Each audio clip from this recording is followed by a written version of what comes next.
একটু মানে ভারতের দিকে আমরা যেতে চাই। ভারতের শিক্ষার্থীদের আন্দোলন ব্যাপকভাবে সফল হলো এবং গতকাল আমরা দেখলাম যে শিক্ষামন্ত্রী উনি পদত্যাগ করলেন।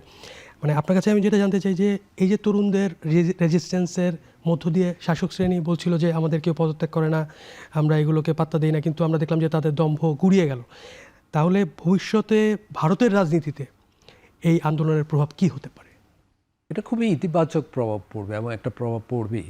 দেখুন, ভারতে এই জুলাই যেটা ঘটলো, এটাকে যদি আমরা 2022-এ শ্রীলঙ্কার গণ অভ্যুত্থান, 2024-এ বাংলাদেশের গণ অভ্যুত্থান এবং 2025-এ নেপালের গণ অভ্যুত্থানের সাথে মিলাই, তাহলে দেখবেন যে কাছাকাছি ধরনের মানে চারটাই তরুণদের নেতৃত্বে হচ্ছে এবং দাবি দেওয়া একই এবং ক্ষোভের কারণগুলোও এক, হলো সুশাসনের অভাব, দুর্নীতি, স্বৈরতন্ত্র, নিপীড়ন, এগুলোর বিরুদ্ধে তরুণরা আসলে এক ধরনের অতৃপ্তির মধ্যে আছে দক্ষিণ এশিয়ায়। তারই প্রকাশ আমাদের দেশে, নেপালে, শ্রীলঙ্কায় ঘটেছে। ভারতে যেহেতু একটা বিশ্বাসযোগ্য নির্বাচনী ব্যবস্থা রয়েছে এখনও মোটামুটি, সেই কারণে সেখানে বিলম্বিত হয়েছে, কিন্তু সেখানেও একটা শুরু হয়েছে। আপনি দেখুন, এটা শিক্ষামন্ত্রীর পদত্যাগের দাবিতে দিল্লিতে ধর্ণা হলেও এখানে কিন্তু প্ল্যাকার্ডগুলো ছিল মোদির বিরুদ্ধে, অনেক প্ল্যাকার্ডগুলো ছিল আরএসএস বিজেপির বিরুদ্ধে, ওদের মতাদর্শের বিরুদ্ধে। ছবিগুলো ছিল গান্ধী, আম্বেদকরের। তার মানে এখানে সম্পূর্ণ একটা রাজনৈতিক সমাবেশ ছিল। এবং আজকে বোম্বেতে কিন্তু মোদির পদত্যাগ চাওয়ার দাবিতে কিন্তু বড় সমাবেশ হয়েছে ছাত্রদেরই। অর্থাৎ এই আন্দোলন কিন্তু শেষ হয়ে যায়নি শিক্ষামন্ত্রী পদত্যাগের মধ্য দিয়ে। এর একটা পরিবর্তন ভারত জুড়ে পড়তে থাকবে এবং আমরা জানি না এই তরুণরা কীভাবে নতুনভাবে পরবর্তী রাজনৈতিক পদক্ষেপ নেবে, কিন্তু নিশ্চিতভাবে বলা যায় এরা রাজনীতিতে থাকবে এবং ভারতের রাজনীতিতে একটা গুণগত পরিবর্তন ঘটবে। আপনি দেখুন, কেজরিওয়ালের দল যখন তৈরি হয়, সেটাও এরকম একটা অনশনের ভিতর দিয়ে, সামাজিক দুর্নীতি বিরোধী আন্দোলনের ভিতর দিয়ে জন্ম হয়েছিল। সেই তুলনায় এবারের আন্দোলনের ব্যাপ্তি কিন্তু আরও অনেক বেশি এবং সে কারণে বিজেপি, যারা প্রায় 1.5 দশক ক্ষমতায় আছে, এবং আরএসএস পরিবারের মধ্যে কিন্তু একটা ভয় ধরে গেছে, একটা আতঙ্ক ধরে গেছে। আবার বিপরীতে ভারত জুড়ে বিরোধী দলের কর্মীদের মধ্যে ভয় কেটে গেছে। ফলে এই ভয় কেটে যাওয়া মানুষ কিন্তু শাসকদের জন্য ভীতিকর, হুমকি। ফলে এইটা আমি বলবো এর একটা রেশ চলতে থাকবে এবং এইটা ভারতের রাজনীতিতে একটা কাঠামোগত পরিবর্তনের দিকেও যেতে পারে, যেই অধ্যায়ের ভিতর আমরা নেপাল এবং শ্রীলঙ্কা আছি এখন। আচ্ছা, এইখানে বাংলাদেশে যে আমাদের যে 2024-এর জুলাই আন্দোলন, সেখানে অনেক দৃশ্য আমরা দেখছি যে ধরেন পুলিশের গাড়ির সামনে দাঁড়িয়ে যাওয়া শিক্ষার্থীদের, বা মানে পুলিশ লাঠিচার্জ করছে, সেখানে শিক্ষার্থীরা মানে নির্ভয়ে দাঁড়িয়ে যাচ্ছে। অনেক দৃশ্য আমরা দেখছি যে একই রকম। জুলাই আন্দোলনের সাথে ওদের এই আন্দোলনের আপনি কোনো মিল দেখেন কিনা, বা কোনো জায়গায় অমিল আছে কিনা? না, মিলই, প্রচুর মিল আছে, অমিলও আছে। দেখুন, আমাদের এখানে আন্দোলনটা চূড়ান্ত মুহূর্তে সরকার পতনের আন্দোলনে পরিণত হয়েছিল, অর্থাৎ শাসকদের পদত্যাগ চাইছিল, এবং শ্রীলঙ্কা, বাংলাদেশ, নেপাল 3 জায়গাতেই সেই লক্ষ্য পূরণ হয়েছে। সেই লক্ষ্য পূরণ না হওয়া পর্যন্ত আন্দোলন থামেওনি। ভারতের এই আন্দোলন মোদী সরকারের পতনের আন্দোলন ছিল না, কিন্তু শিক্ষামন্ত্রী পদত্যাগের আন্দোলন ছিল এবং আরও কয়েকটা দাবি ছিল তাদের, ক্ষতিপূরণ ইত্যাদি। তো সেই দাবি তো পুরোটা পূরণ হয়েছে। এবং আমি যেটা বলেছি যে আন্দোলনের মুহূর্তে যে বক্তৃতাগুলো হয়েছে, যে স্লোগানগুলো হয়েছে, যেই প্ল্যাকার্ডগুলো ছেলেদের হাতে ছিল, সেগুলোর ভিতর সরকার বিরোধিতার প্রবল ছাপ আছে।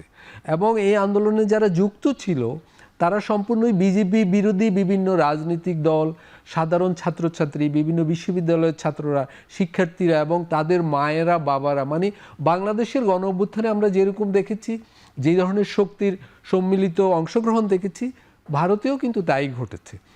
এবং ক্রমে এই আন্দোলন যে একটা মোদী সরকারের দুঃশাসনের বিরুদ্ধে গণতন্ত্র পুনর্জাগরণের আন্দোলন, পুনর্নির্মাণের আন্দোলনে পরিণত হবে, সেটাই অনুমান করছেন কিন্তু রাজনৈতিক ভাষ্যকাররা।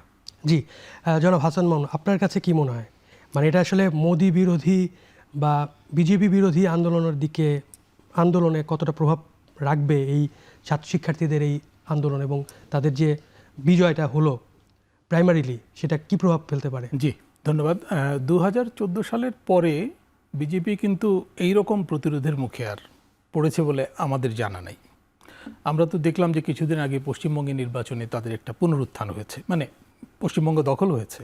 শুধু তাই না, প্রতিপক্ষ তৃণমূল কংগ্রেসকে ভেঙে মানে একটা স্থায়ী ক্ষতি সাধনও করতে পেরেছে তারা। তো তাতে একটা ফ্রাস্ট্রেশন তৈরি হয়েছিল যে মোদি বোধহয় অপ্রতিরোধ্য।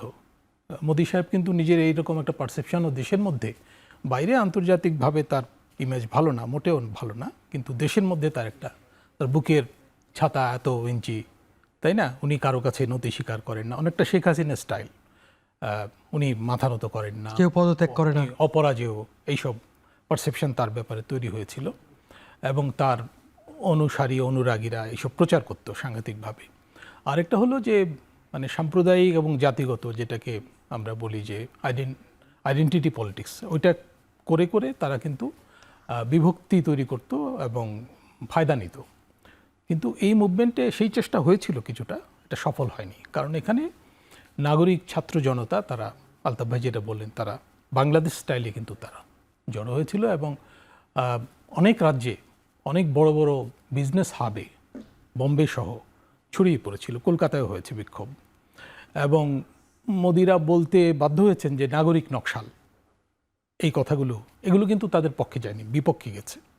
আর আমরা তো জানি যে ভারতে মানে চাকরির সংকট তরুণদের মধ্যে তীব্র, মূল্যস্ফীতি পরিস্থিতি কিছুটা বেটার বাংলাদেশের চেয়ে, অনেকখানি বেটার, কিন্তু চাকরির অবস্থা খুব খারাপ, সরকারি চাকরি।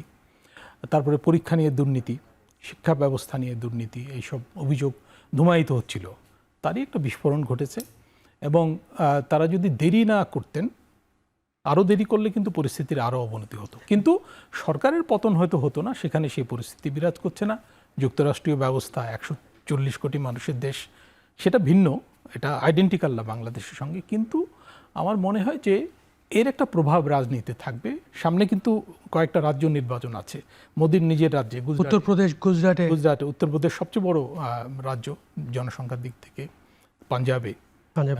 তো এই নির্বাচনগুলো হয়তো, দুইটা রাজ্যে তো মোদির দল ক্ষমতায় আছে, তো হয়তো প্রভাবিত হবে।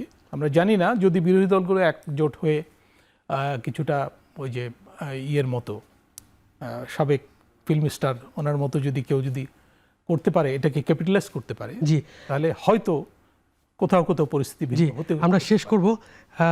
লাস্ট একটু আলতাফ পারভেজ ভাই, আপনার কাছে একটা কমেন্ট নিতে চাই। অরুন্ধতির একটা লেখা আপনি হয়তো দেখেছেন, উনি বলেছেন যে এটা যদি কাশ্মীর হতো বা এখানে যদি আসলে মুসলিম সংখ্যাগরিষ্ঠ মানুষ থাকতো, তাইলে দমন পীড়নের চিত্রটা ডিফারেন্ট হতো। কারণ আমরা দেখি যে কাশ্মীর বা অন্যান্য জায়গায় ভারতের ফোর্স যেভাবে অ্যাক্ট করে, এখানে তারা সেটা করেনি। আপনার মানে শেষ যদি আপনি 1 মিনিটে একটু। হ্যাঁ, সেটা ঠিক, কিন্তু এটা তো সত্য যে দমনপীড়ন কম হয়নি। হ্যাঁ, এখানে কাশ্মীর হলে দমনপীড়ন বেশি হতো, এটা সত্য। এখানে হয়নি কারণ যেই ছাত্ররা মূলত আন্দোলনের সামনের সারিতে ছিল, তারা মধ্যবিত্ত পরিবারের ছেলে মেয়ে, উচ্চবিত্ত পরিবারের ছেলে মেয়ে, সেই একটা ক্লাস ব্যাপারটাও, শ্রেণীগত ব্যাপারটাও কাজ করে থাকবে। তো আমি বলবো যে নরেন্দ্র মোদী শেখ হাসিনা কিংবা কেপি শর্মা ওলির মতো ভুল করেননি, গুলি চালাননি। সেটা হলে কিন্তু ওনার পতনের দিকেই এই আন্দোলন যেত। উনি এক্ষেত্রে ওনার মতো করে শুভবুদ্ধির পরিচয় দিয়েছেন। জি, জনাব আলতাফ পারভেজ, জনাব হাসান মামুন, আপনাদের দুজনকে অনেক ধন্যবাদ, আপনারা সময় দিলেন।